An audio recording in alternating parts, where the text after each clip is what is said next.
Livre des Proverbes, chapitre 16. Les projets que forme le cœur dépendent de l'homme, mais la réponse que donne la bouche vient de l'Éternel.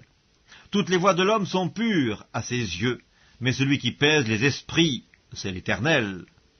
Recommande à l'Éternel tes œuvres, et tes projets réussiront. L'Éternel a tout fait pour un but, même le méchant pour le jour du malheur. Tout cœur hautain est en abomination à l'Éternel, certes il ne restera pas impuni. Par la bonté et la fidélité on expie l'iniquité, et par la crainte de l'Éternel on se détourne du mal. Quand l'Éternel approuve les voies d'un homme, il dispose favorablement à son égard, même ses ennemis. Mieux vaut peu avec la justice que de grands revenus avec l'injustice. Le cœur de l'homme médite sa voie, mais c'est l'Éternel qui dirige ses pas. Des oracles sont sur les lèvres du roi, sa bouche ne doit pas être infidèle quand il juge. Le poids et la balance juste sont à l'Éternel, tous les poids du sac sont son ouvrage. Les rois ont horreur de faire le mal, car c'est par la justice que le trône s'affermit. Les lèvres justes gagnent la faveur des rois, et ils aiment celui qui parle avec droiture. La fureur du roi est un messager de mort, et un homme sage doit l'apaiser. La sérénité du visage du roi donne la vie, et sa faveur est comme une pluie de printemps. Combien acquérir la sagesse vaut mieux que l'or, combien acquérir l'intelligence est préférable à l'argent. Le chemin des hommes droits, c'est d'éviter le mal. Celui qui garde son âme veille sur sa voie. L'arrogance précède la ruine, et l'orgueil précède la chute. Mieux vaut être humble avec les humbles que de partager le butin avec les orgueilleux. Celui qui réfléchit sur les choses trouve le bonheur, et celui qui se confie en l'Éternel est heureux. Celui qui est sage de cœur est appelé intelligent, et la douceur des lèvres augmente le savoir. La sagesse est une source de vie pour celui qui la possède, et le châtiment des insensés, c'est leur folie. Celui qui est sage de cœur manifeste la sagesse par sa bouche, et l'accroissement de son savoir paraît sur ses lèvres. Les paroles agréables sont un rayon de miel, douces pour l'âme et salutaires pour le corps. Telle voie paraît droite à un homme, mais son issue, c'est la voie de la mort. Celui qui travaille, travaille pour lui, car sa bouche l'y excite. L'homme pervers prépare le malheur, et il y a sur ses lèvres comme un feu ardent. L'homme pervers excite des querelles, et le rapporteur divise les amis. L'homme violent séduit son prochain et le fait marcher dans une voie qui n'est pas bonne. Celui qui ferme les yeux pour se livrer à des pensées perverses, celui qui se mord les lèvres a déjà consommé le mal. Les cheveux blancs sont comme une couronne d'honneur, c'est dans le chemin de la justice qu'on la trouve. Celui qui est lent à la colère vaut mieux qu'un héros, et celui qui est maître de lui-même que celui qui prend des villes. On jette le sort dans le pan de la robe, mais toute décision vient de l'Éternel. Psaume 76, au chef des chantres, avec instruments à cordes, psaume d'Asaph, cantique.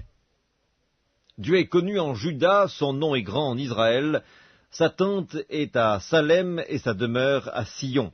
C'est là qu'il a brisé les flèches, le bouclier, l'épée et les armes de guerre. Tu es plus majestueux, plus puissant que les montagnes des ravisseurs, ils ont été dépouillés, ces héros pleins de courage. Ils se sont endormis de leur dernier sommeil, ils n'ont pas su se défendre, tous ces vaillants hommes.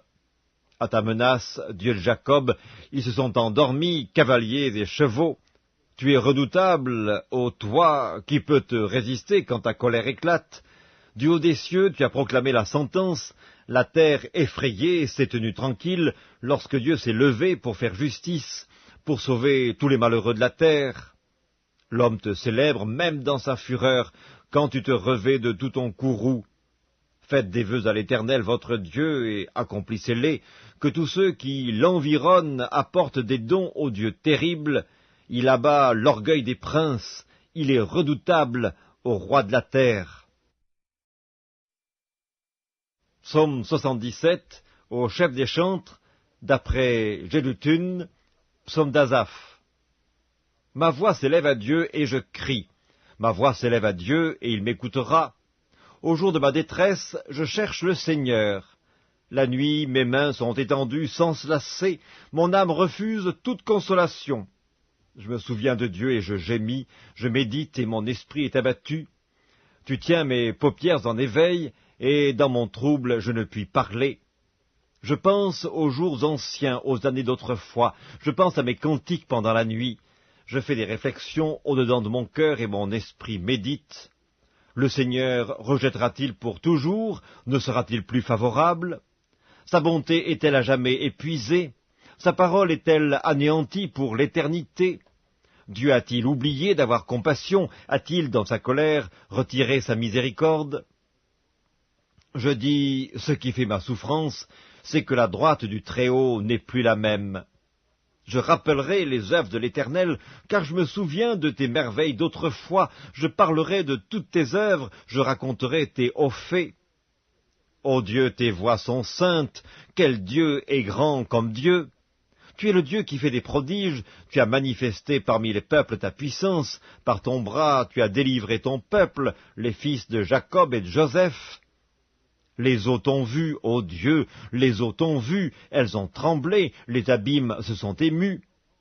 Les nuages versèrent de l'eau par torrents, le tonnerre retentit dans les nues, et tes flèches volèrent de toutes parts. Ton tonnerre éclata dans le tourbillon, les éclairs illuminèrent le monde, la terre s'émut et trembla, tu te frayas un chemin par la mer, un sentier par les grandes eaux, et tes traces ne furent plus reconnues. Tu as conduit ton peuple comme un troupeau, par la main de Moïse et d'Aaron. Psaume 78, Cantique d'Asaph. Mon peuple, écoute mes instructions, prêtez l'oreille aux paroles de ma bouche. J'ouvre la bouche par des sentences, je publie la sagesse des temps anciens.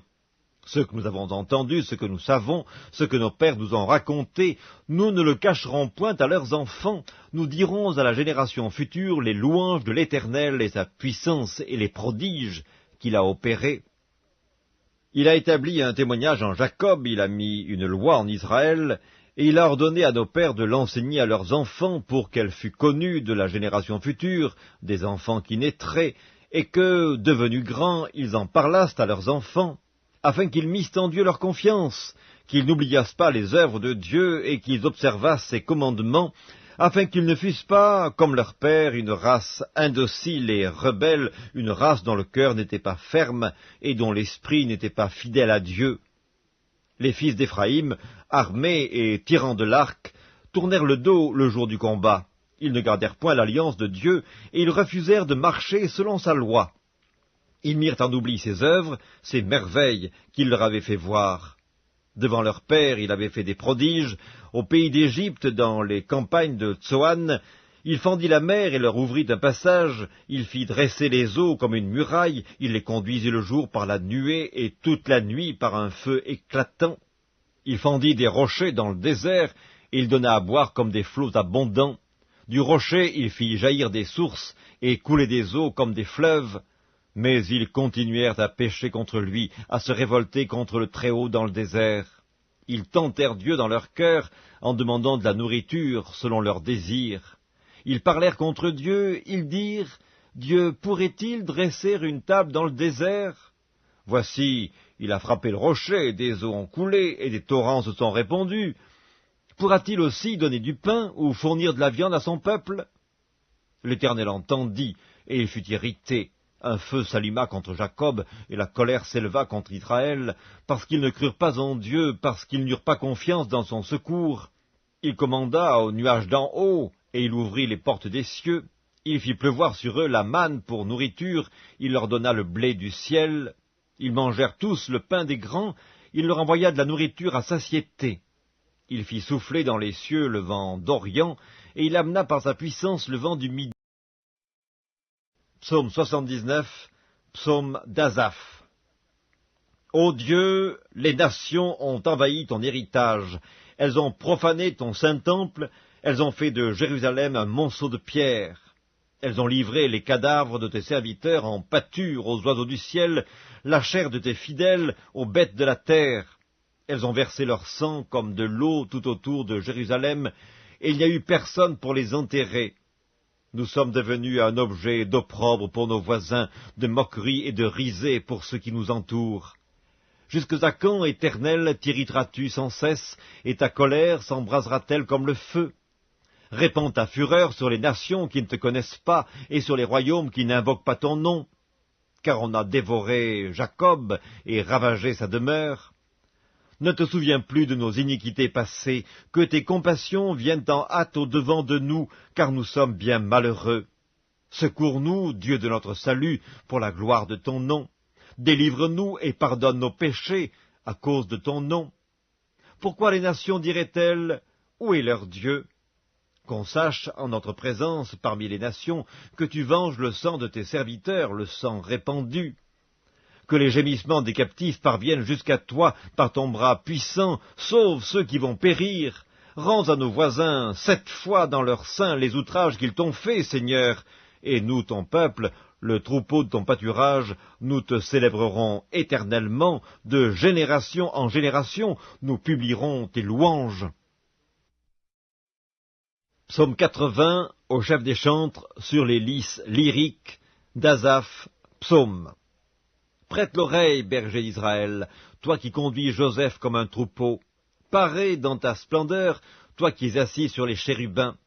Devant Éphraïm, Benjamin et Manassé, réveille ta force et viens à notre secours.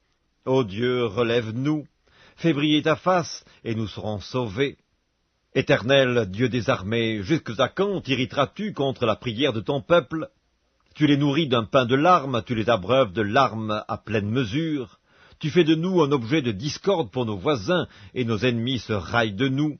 Dieu des armées, relève-nous, fais briller ta face, et nous serons sauvés. Tu avais arraché de l'Égypte une vigne, tu as chassé des nations, et tu l'as plantée. Tu as fait place devant elle. Elle a jeté des racines et rempli la terre, les montagnes étaient couvertes de son ombre, et ses rameaux étaient comme des cèdres de Dieu. Elle étendait ses branches jusqu'à la mer, et ses rejetons jusqu'au fleuve. Pourquoi as-tu rompu ses clôtures, en sorte que tous les passants la dépouillent? Le sanglier de la forêt la ronge, et les bêtes des champs en font leur pâture. Dieu des armées, reviens donc, regarde du haut des cieux et vois, considère cette vigne. Protège ce que ta droite a planté, et le fils que tu t'es choisi. Elle est brûlée par le feu, elle est coupée, ils périssent devant ta face menaçante. Que ta main soit sur l'homme de ta droite, sur le fils de l'homme que tu t'es choisi, et nous ne nous éloignerons plus de toi. Fais-nous revivre, et nous invoquerons ton nom. Éternel, Dieu des armées, relève-nous, fais briller ta face, et nous serons sauvés.